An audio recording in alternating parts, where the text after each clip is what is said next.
Pois é, e há repercussões na família de Jair Bolsonaro. A sua esposa, Michele, reagiu a essa determinação do ministro Alexandre de Moraes.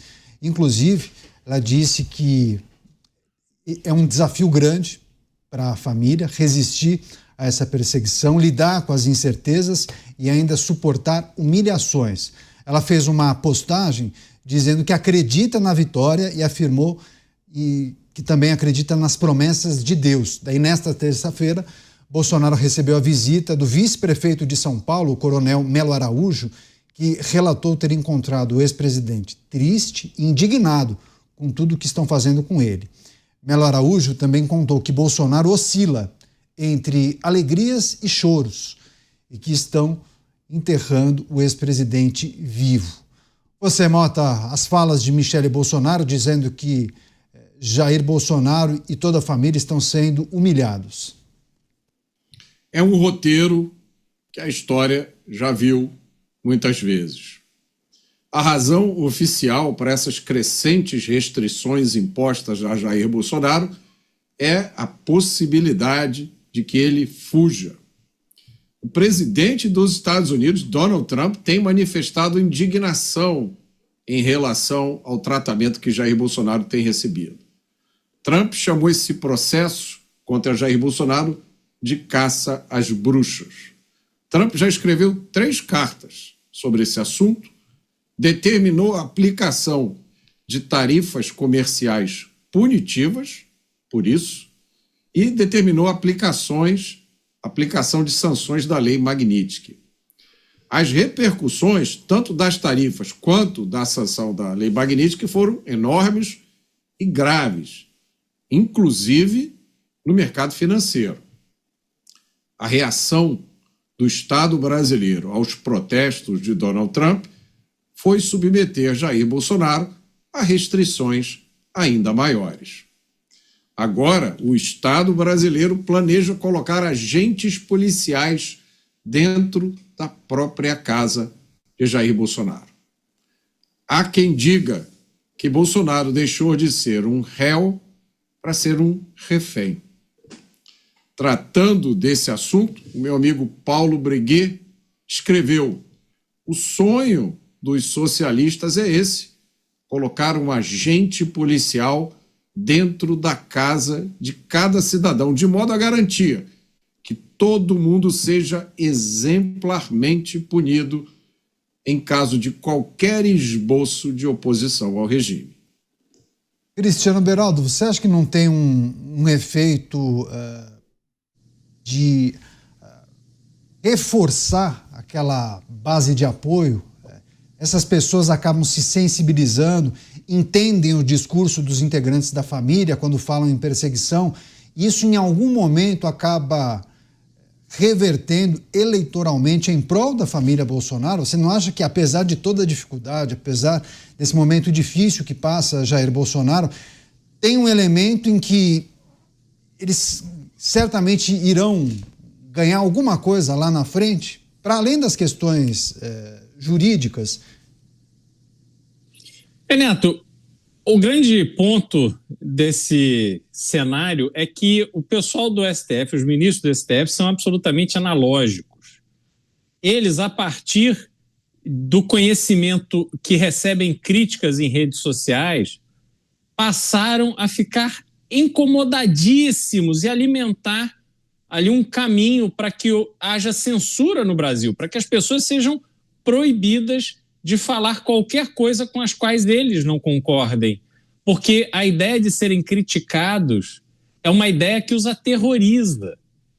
Então, essas pessoas analógicas olham para o ex-presidente Jair Bolsonaro, colocam nele um alvo e resolvem passar por cima da Constituição, que eles são, ou deveriam ser obrigados a defender e a seguir, mas passam por cima de todas as etapas, todas as regras do processo para impor ao ex-presidente uma série de medidas que no olhar deles são vitórias, mas sem se darem conta de que o que eles estão fazendo é dar um sentimento a população em geral, mesmo aqueles que não são apoiadores incondicionais do ex-presidente Jair Bolsonaro, de que passaram e muito da conta.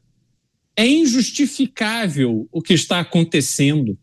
Veja, o presidente Lula, ele foi acusado, na época da Lava Jato, de ser chefe de uma quadrilha que assaltou de forma comprovada bilhões de reais em dinheiro público, que foi desviado para financiar campanhas políticas, ou seja, para destruir a tal democracia e também para enriquecer loucamente figuras como Sérgio Cabral, como os diretores da Petrobras, tantos e tantos políticos. Mesmo com todas as evidências, um número enorme de delações premiadas, de dinheiro que foi confiscado em contas bancárias no Brasil e no exterior, o sítio com as iniciais do ex-presidente lá no Pedalinho, com todos os seus pertences, o vídeo do ex-presidente, do atual presidente, visitando o apartamento triplex no Guarujá.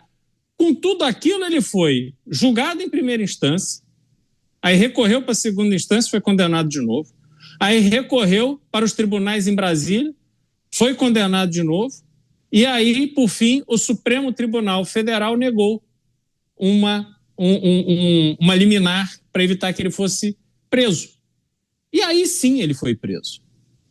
Mesmo com esse histórico tão recente, porque não faz muito tempo que o atual presidente da República estava preso por corrupção, o Supremo Tribunal Federal agora achou por bem, achou que ninguém ia perceber, tomar as medidas monocráticas que vem tomando. Olha só, nós saímos de todo um processo de 3 instâncias e a confirmação do Supremo Tribunal Federal para uma decisão monocrática do Supremo. Caniato, olha só que loucura que aconteceu no Brasil. Então, por mais divergências que se tenha do ex-presidente Jair Bolsonaro, e eu tenho inúmeras, mas quando se olha o que está acontecendo nesse julgamento, se verifica o absurdo que é. E o mais grave disso tudo, este absurdo, este mau exemplo que está sendo dado pelo Supremo Tribunal Federal vai atingir e já está atingindo a todos nós. Porque deixa de haver contenção no exercício da função de juiz. Um juiz que não gosta do outro vai tocar a caneta. Cadeia. Cadeia nesse aqui que é meu desafeto. E tudo para esse que é meu amigo. Porque é assim que o exemplo está vindo de cima. Então, realmente, o senso de justiça foi destruído e, com isso, as pessoas, em geral, percebem que o ex-presidente Jair Bolsonaro realmente está sofrendo uma série de medidas que são absolutamente arbitrárias e ilegais. Pois é, as manifestações da esposa de Jair Bolsonaro, Michele, dizendo que o seu marido, o ex-presidente Jair Bolsonaro e toda a família estão sendo humilhados, mas também Nelson Kobayashi, o vice-prefeito de São Paulo, Coronel Melo Araújo, fez uma visita ao ex-presidente e disse que Jair Bolsonaro está muito triste, indignado com o que está acontecendo, mas também revelou uma situação que muitos imaginavam, né? Ainda que ele tenha alguns momentos de alegria, há vários momentos em que ele chora e aí ele faz uma reflexão. Estão enterrando Jair Bolsonaro vivo. Olha, Caniato, para a gente analisar a situação, é alguém que não pode conversar com os filhos, principalmente com, no caso, o filho que está longe, né, que é o Eduardo Bolsonaro. É alguém que trabalha com política, ele não tem direitos políticos, mas ele continua sendo político. Até por isso que ele não é uma carta fora do baralho, como disse o Flávio Bolsonaro. Ele, não tendo direitos políticos, não podendo concorrer, ainda tem o maior capital político da direita, né? Por isso que essa confusão toda em relação a quem será o candidato ano que vem. E não pode fazer a política como seria do seu ofício. Rodar o Brasil, conversar com apoiadores, planejar candidaturas a deputados, ao Senado principalmente, governadores, enfim, conversar com as lideranças partidárias, não pode fazer também. E não pode sair de casa com uma tornozeleira eletrônica, que está sendo monitorado o tempo todo, e agora com uma série de policiais no portão de casa, com o risco de, daqui a pouco, alguém colocar um policial dentro da casa dele. né, que a gente espera que não aconteça, esse pedido esdrúxulo sendo acatado. Mas é natural que seja alguém que esteja certamente se sentindo angustiado, triste, porque em tudo isso reside uma questão que é a questão da injustiça. Tudo isso nasce a partir de decisões que não deveriam estar acontecendo, porque não deveria estar correndo no STF. A coisa do celular foi apreendido, uma busca e apreensão que não deveria ter acontecido, que é a investigação contra o Eduardo Bolsonaro, que o Jair Bolsonaro foi colocado ali de tabela como alguém que influenciou e impactou em tudo que veio dos Estados Unidos, como uma coação no curso do processo e obstrução processual. Vítima de um phishing expedition, né? Que é aquela... Pega tudo, pega pendrive, pega celular de quem estiver perto, vê todas as mensagens, vê com quem conversa, vê o que conversa, vê os áudios, vê os documentos, vê tudo, como se ele fosse alguém da mais alta periculosidade.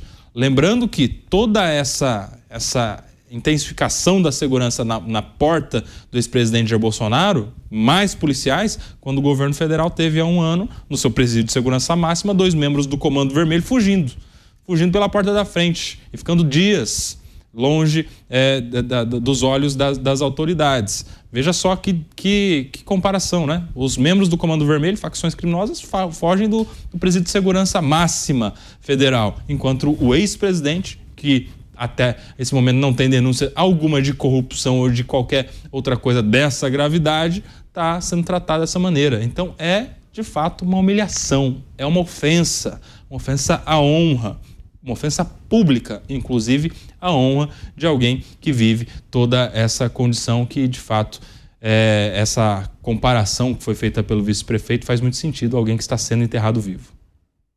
Programa Os Pingos nos Is, recebendo agora as pessoas que nos prestigiam pelas emissoras de rádio espalhadas por todo o Brasil. Muito obrigado pela audiência, pela preferência. Um forte abraço aos taxistas e motoristas de aplicativo que aqui em São Paulo nos prestigiam pelo 100,9 da Jovem Pan FM. Muito obrigado, viu, pelo carinho com a Jovem Pan.